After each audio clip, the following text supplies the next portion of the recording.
Good morning, good evening. Whoever you are, wherever you are, whatever you might be doing, we wish to welcome you to the Silverlight Show. The Silverlight shines to illuminate that which lies hidden in darkness. For those of you joining us today, we welcome you in.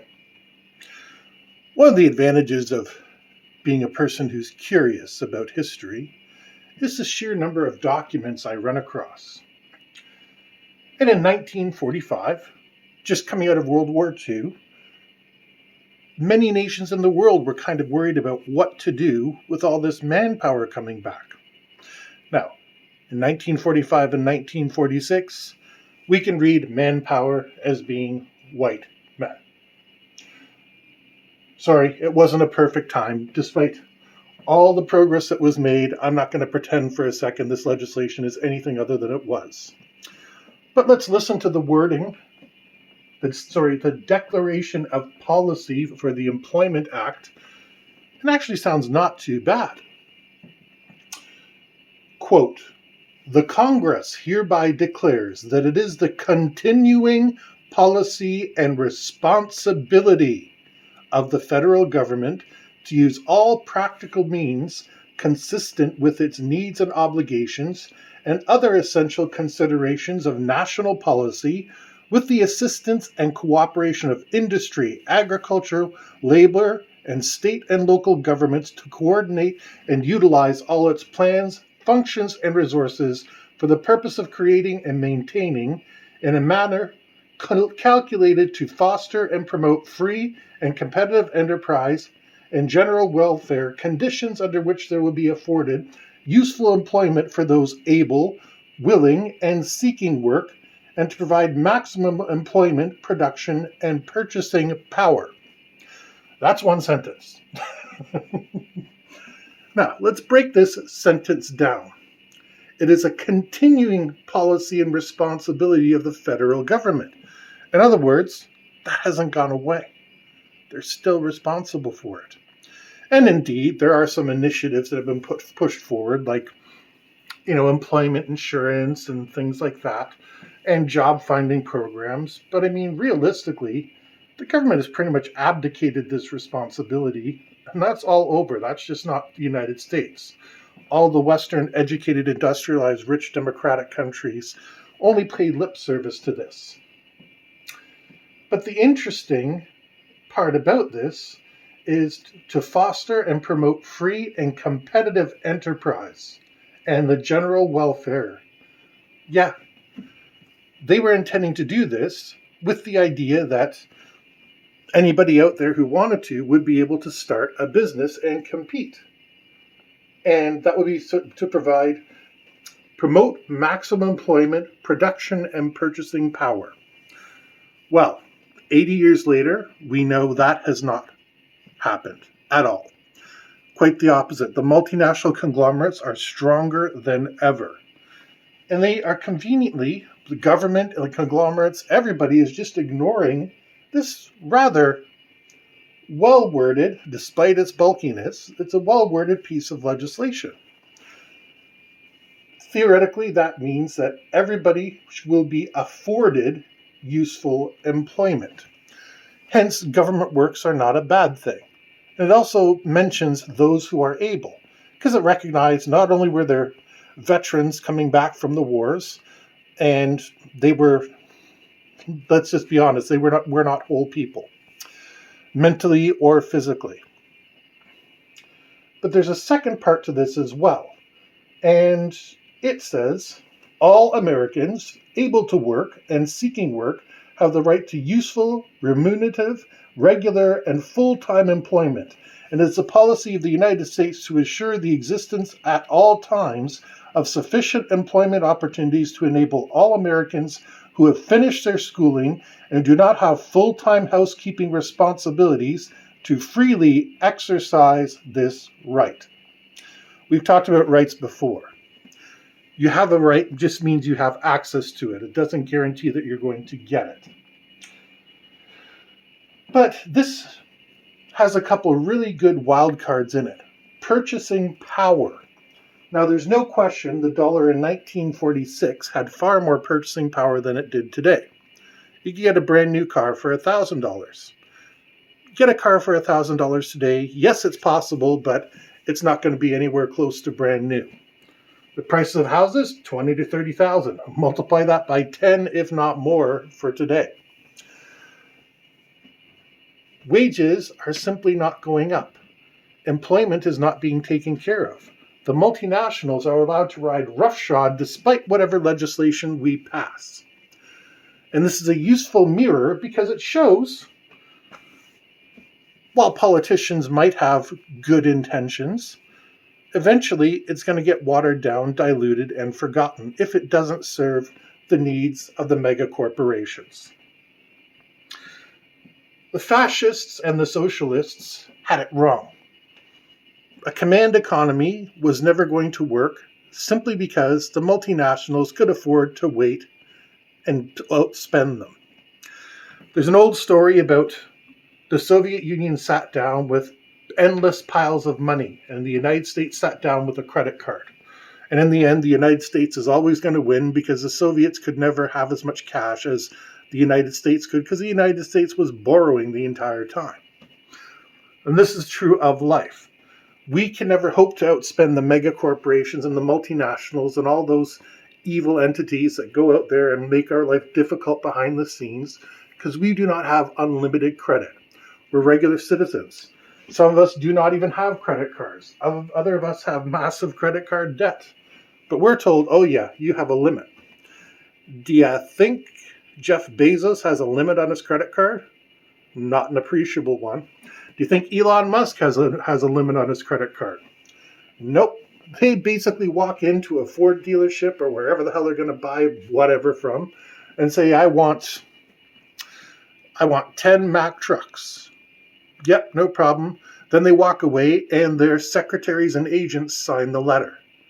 Whereas if you and I wanted to build a transportation company and start with 10 Mack trucks, we would have to go through financing, we'd have to present our business plan, we would have to go through all these hoops.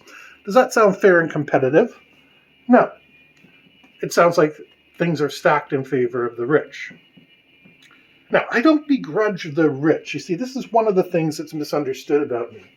If you work hard your entire life, if you've slaved away and let's pretend you're a doctor and you've looked after your patients, at the end of the day, you stand back and you've got $1 million in your bank account, a beautiful house, a beautiful wife. I really have no problem with that.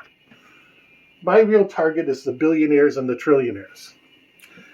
Yes, some of them have started with nothing, but most of them had a substantial investment from outside, and they pretend to be self-made, but they're not.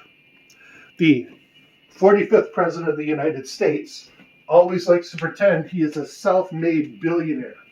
And the truth is, his parents gave him a hell of a lot of money. He did a lot with that money. I didn't want to say good there. But he did a lot with that money to make more money back. But he started off with $10 million in his pocket in the 1970s. He had an equal opportunity that the rest of us don't. Again, I can't really fault him for that because a lot of that was his own hard work and sweat. A lot of it was a little bit shady. No, it was a lot shady. But that's the way that the billionaires and the trillionaires do business. It's going to be shady. There's a lot of whispering behind the scenes.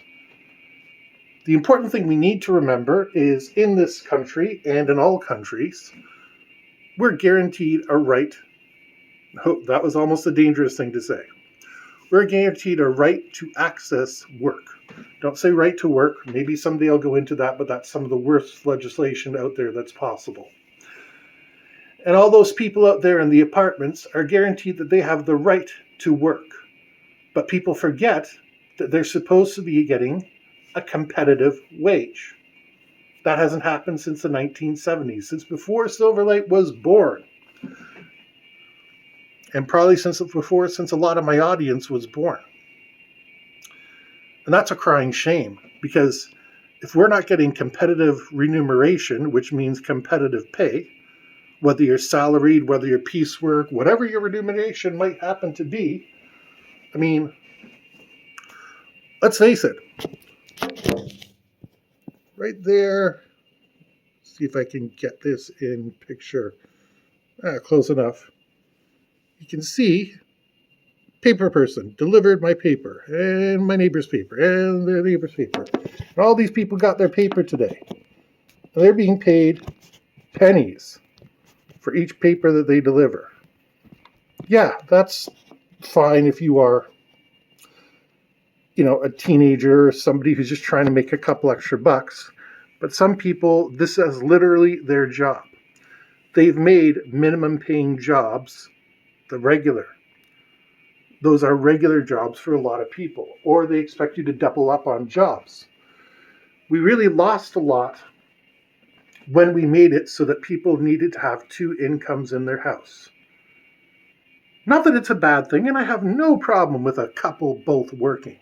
I think it's a good thing if you can arrange childcare and everything. I mean, it gives you a sense of entitlement. It gives, the good entitlement, not the bad entitlement.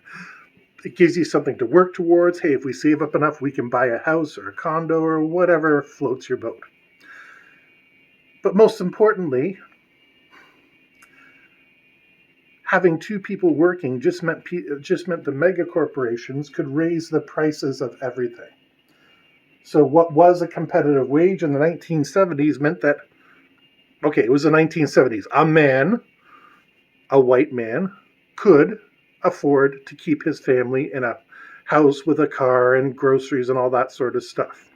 Hence the common sitcom trope of Archie Bunker sitting at home giving money out to everybody, George Jetson giving money out to everybody, because that was the stereotype.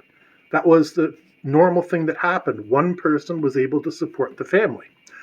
And if you notice, the legislation said people who are not engaged in housekeeping. 1946, housekeeping was considered full-time work. There was value placed on it. We always say, hey, people treated the women like hell, and they did. Make no mistake about it, women's rights have come a hell of a long way since 1946. But in the legislation that I just read out, it specifically says not engaged in full-time housekeeping. So there was implicit value in that legislation that recognized, hey, someone's got to keep the toilets clean and the baby's bottom fresh and baby scented and stuff like that. We have somehow lost that value, and instead of replacing it with something of equal value, we've just simply shunted it to the side. That's degrading to women. Okay, but what are we replacing it with? Make the women go to work. Okay, and we're going to pay them less. Okay, that's a little bit arguable, with pregnancy days and sick days and the averages. That's a ball of wax that we're not going to touch at the present time. The fact is, women generally do make a little bit less than men for a variety of factors. Once it's all said and tallied, is it better now that everybody is working and they have to? It's not like they're electing to go to work. It's a necessary situation. Those apartments you're looking at, one bedroom there, $1,500 per month, just like I was saying the other day. Now, those are nicer apartments, and they're probably worth more than $1,500. I'm going with the cheapest apartments possible, and I can't show you those because they're behind the trees. Not the trees you see, different trees. And they don't look anywhere that nice. Those apartments, you're probably looking at $2,000 to $2,500 if they're not condos. So how can one person making a wage afford that? Let's give you a pretty decent pay scale for 2021, $40,000 to $60,000. That's going to break down to about $2,000, $2,100 a month. And then taxes and all that, blah, blah, blah. Let's just scoop it over. So we're going to give 2/3 of your income to the guy that owns the property. And if you're lucky, you're going to have water and you're going to have electricity. Maybe, since it's 2021, you might even get Wi-Fi. But you have the privilege of going to work with your significant other so you can spend either 2/3, or if you're lucky, only half of your income on a place to live. That's not competitive. And no offense to the landlords out there. I know your life isn't easy either. But you're the same victims of this as the rest of us. We all need to come together. Let's stop cutting these mega corporations any sort of breaks. Let's stop giving them our tax dollars, whether directly or indirectly, because it doesn't do us, the people, any good. Their factory might come here to get some tax breaks, but they'll be gone as soon as possible. Make no mistake. But anyways, just an old piece of legislation that I came across, and I'm sure I can find its modern equivalents if I had so much as a Google search handy. But it really lets you know all the things that we've lost. The idea of a fair and competitive wage, and the idea that taking care of a home is actually work. Couple things to ponder. Anyways, we wish to thank you for joining us on the Silverlight Show today. If you enjoyed this episode, please like, share, and subscribe. And tell everybody out there, we hope you have a fantastic day.